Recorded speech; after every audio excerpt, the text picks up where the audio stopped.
কোনো সমস্যা নাই। তোমার হচ্ছে সেনাবাহিনীতে ছেলে মেয়ে কোনো ভেদাভেদ নাই, সবাই একসাথে ডিউটি করতে হবে, একসাথে উঠা বসা করতে হবে, একসাথে খাইতে হবে, একসাথেই সমস্ত অ্যাক্টিভিটিস করতে হবে। বলো, বাংলাদেশ কবে স্বাধীনতা অর্জন করে? ঠিক আছে, সমস্ত প্রশ্ন উত্তর চোখে চোখ রেখে দিতে হবে। নাম কি তোমার? নাহিম আক্তার। নাহিমা, কোন জেলা? চট্টগ্রাম জেলা। চট্টগ্রাম। আচ্ছা, তুমি আমাদের নতুন স্টুডেন্ট তাই না? জি। তোমাকে এখানে শেখাবো যে কিভাবে ভাইবা দেয়। ঠিক আছে, জি। শুধু তোমার জন্য নয়, সবার জন্য এটা সবচেয়ে গুরুত্বপূর্ণ একটা ভিডিও, বুঝতে পারছো? জি। ভাইবাতে কি দেখে বলো তো? দেখে হ্যাঁ কোয়েশ্চেন করে। হ্যাঁ, ভাইবাতে শুধু প্রশ্নই করে না, সেখানে দেখে ব্যবহার আচার, সেখানে দেখে চালচলন, সেখানে দেখে মেধা, সেখানে দেখে তোমার আইডেন্টিটি, সেখানে সবকিছু দেখে। বুঝতে পারছো? মানে একটা ক্যান্ডিডেট তাকে সেনাবাহিনীর সৈনিক পদে অথবা নৌবাহিনীর নাবিক পদে অথবা বিমান বাহিনীর বিমান সেনা পদে জি। রিক্রুটিং করবে কিনা সবকিছু যাচাই বাছাই করে ভাইবার মাধ্যমে। ঠিক আছে, তো ভাইবাতে প্রথমে কি করতে হবে জানো? প্রথমে তোমাকে তো একটা কক্ষে ভাইবা নেওয়া হবে তাই না? জি। সেহেতু তুমি থাকবা কোথায়? দরজার বাহিরে। বাইরে। দেন ওইখান থেকে যখন তোমাকে আসার অনুমতি দিবে, পাশে তো কোনো ব্যক্তিবর্গ দাঁড়াই থাকবে, কোনো স্টাফ দাঁড়িয়ে থাকবে, ঠিক আছে, বা কোনো স্যার থাকবে। যখন ভিতরে অফিসার থাকবে তার নির্দেশনা অনুসারে তোমাকে ভিতরে যাওয়ার জন্য বলা হবে। ঠিক আছে, তুমি কি সরাসরি ভিতরে চলে আসবা? জি না। আসবা না। তুমি এখান থেকে প্রশ্ন করবা যে মে আই কামিং স্যার, অথবা স্যার আমি কি আসতে পারি? জি। তখন স্যার যদি অনুমতি দেয়, ওকে ঠিক আছে আসো, তুমি আসবা। এসে কি করবা জানো? মনে করো তুমি এখানে আছো, এখানে প্রশ্ন করতেছো মে আই কামিং স্যার, ঠিক আছে, বলছে কি আসো। সে, তুমি তো তাকায় আছো তাই না? সে মুখ দিয়ে যদি নাও বলে, মাথা নাড়ায়, তাহলে তোমাকে কি করতে হবে? যাইতে হবে। ঠিক আছে, আমি গেলাম। ঠিক আছে, গিয়ে আমি কোথায়? এখানে দাঁড়াবো, চেয়ারে। ঠিক আছে, জি। আমার এই হাত দেখো, আমি চেয়ারের সামনে দাঁড়ায় আছি। এই হাতকে আমি এরকম রাখবো? জি না। আমি কি এরকম বাঁকা হয়ে দাঁড়াবো? জি না। আমি কি তোমার অন্যদিকে তাকাতে থাকবো? জি না। রুমে কি আছে সেটা দেখবো? জি না। দেখবো না। আমি মনে করো এটা হচ্ছে চেয়ার, এই চেয়ারে দাঁড়িয়ে আছি। ঠিক আছে, জি। এখন এখানে দাঁড়ানোর পরে ছাদ যদি আমাকে বলে যে ঠিক আছে বসো, এই চেয়ারটা মনে করো টেবিলের এখানে আছে, এই চেয়ারে কি বসা যাবে? জি না। এটা কিন্তু এভাবে টান দেওয়া যাবে, বুঝতে পারছো? জি। এই চেয়ারটা এইভাবে উঠায় নিয়ে এখানে আলতো করে বসাতে হবে, বুঝতে পারছো? জি। দেন আমি যখন চেয়ারটা নিয়ে টান দিয়ে এখানে রাখলাম, তখন আমি এই চেয়ারে এরকম বসবো। দেখো, বসার কিছু নিয়ম আছে। আমি কি এরকম হেলান দিছি? জি। এরকম হেলান দেওয়া যাবে? জি না। দেওয়া যাবে না। সেম টু সেম আমাকে এই পাটা ক্রস লেগ করতে হবে, ডান পা সামনে বাম পা পিছে, এই পাটা এদিকে একটু ঢুকাই দিবা, দেন এভাবে বসবা। বুঝতে পারছো? আমি কি এখানে হেলান দিছি? জি না। দেই নাই। এখন স্যার আমাকে অনেকগুলো প্রশ্ন করবে, লুক লাইক আমার আইডেন্টিটি আগে জানবে, আমি কোন জেলা থেকে, আমার নাম কি, আমার বাবার নাম কি, আমার বাবার পরিচয় কি, আমার ফ্যামিলি ব্যাকগ্রাউন্ড কি, এগুলো আগে জিজ্ঞাসা করবে। সো যেগুলাই জিজ্ঞাসা করবে, দেখো আমি তোমার সাথে কথা বলতেছি তোমার দিকে তাকায়, তাই না?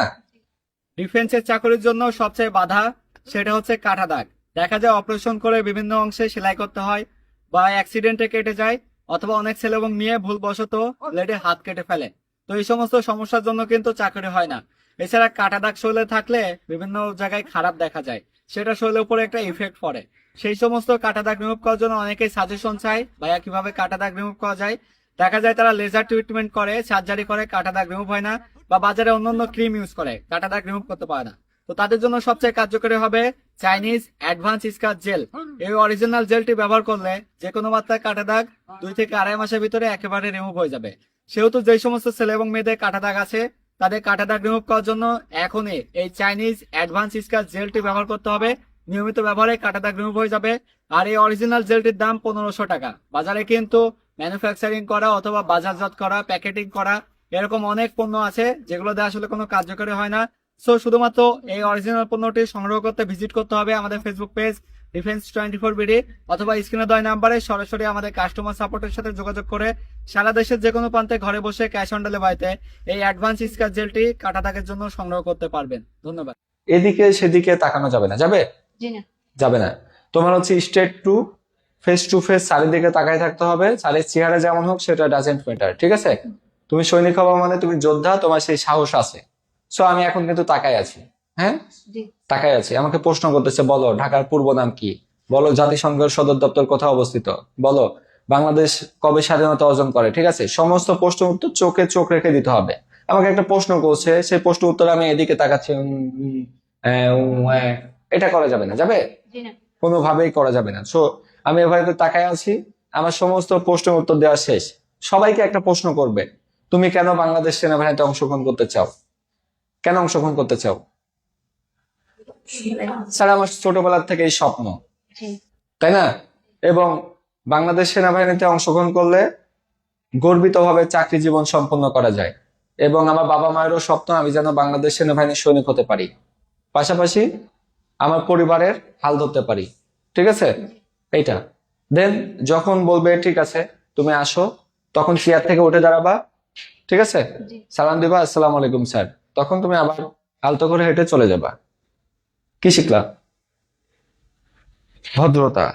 তোমার হচ্ছে মেইনলি যেটা হবে এখানে হচ্ছে কোনো সময় তোমার আঙ্গুল, অনেকেই ব্যাড হ্যাবিট, আঙ্গুল ই করে, হ্যাঁ তুমি এরকম করে দাঁড়াতে পারো, কোনো সমস্যা নেই। ঠিক আছে, এরকম করে দাঁড়ানো হচ্ছে, এরকম করে দাঁড়ানো আরো ভালো। বুঝতে পারছো? হাতটা পিছে নাও, হ্যাঁ এরকম করে দাঁড়ানো আরো ভালো। তুমি যখন কোথাও হচ্ছে যাবা, কোনো মানুষের সাথে মিশবা, তুমি এরকম করে কথা বলবা। এটা হচ্ছে সবচেয়ে ভদ্রতা। এটা হচ্ছে ভদ্রতা, এত বেশি একটা দেখায় না। ঠিক আছে, এই সাধারণভাবে দেখবেন পুরুষরা এরকম করে কোনো সমস্যা নাই। তোমার হচ্ছে সেনাবাহিনীতে ছেলে মেয়ে কোনো ভেদাভেদ নাই, সবাই এক, একসাথে ডিউটি করতে হবে, একসাথে উঠা বসা করতে হবে, একসাথে খাইতে হবে, একসাথেই সমস্ত অ্যাক্টিভিটিস করতে হবে, যুদ্ধ একসাথেই করতে হবে। ঠিক আছে, তোমার কি, তুমি সেনাবাহিনীর সৈনিক পদে অংশগ্রহণ করলে তোমাকে অস্ত্র দিবে না? জি ছেলেদেরকে অস্ত্র দিবে, সেহেতু তোমরা সবাই এক, কোনো পার্থক্য নেই। হ্যাঁ, তাহলে দাঁড়াবে কিভাবে? এইভাবে পা ভেঙে দাঁড়ানো যাবে না। ঠিক আছে, মাঝে হাত দিয়ে দাঁড়ানো যাবে না, বুকে হাত দিয়ে দাঁড়ানো যাবে না, আঙ্গুল কামড়ানো যাবে না, এদিক সেদিকে তাকানো যাবে না, এক্সট্রা মুভমেন্ট করা যাবে না। বুঝে গেল? জি স্যার পারবা এখন? জি ঠিক আছে, এখন পারফেক্ট ভাবে একটা নিব। হ্যাঁ, থ্যাংক ইউ। সেনাবাহিনীর প্রস্তুতির জন্য যখন এই দুইটি সেলের উচ্চতা মাপা হয় তখন তাদের উচ্চতা নির্দিষ্ট স্কেল থেকে কম ছিল, অর্থাৎ 5 ফুট 5 ইঞ্চি তারা ছিল না। আমাদের কোচিং সেন্টারে জুবায়ের এবং সোবান নামে দুইটি সেলের উচ্চতা কম ছিল। পরবর্তী তাদের উচ্চতা বৃদ্ধি পেয়েছে। তাদের উচ্চতা বৃদ্ধি পাওয়ার মূল কারণ ছিল তারা নিয়মিত ফিজিক্যাল এক্সারসাইজ করত, পাশাপাশি তারা ইন্ডিয়ান লং লুক সেবন করত।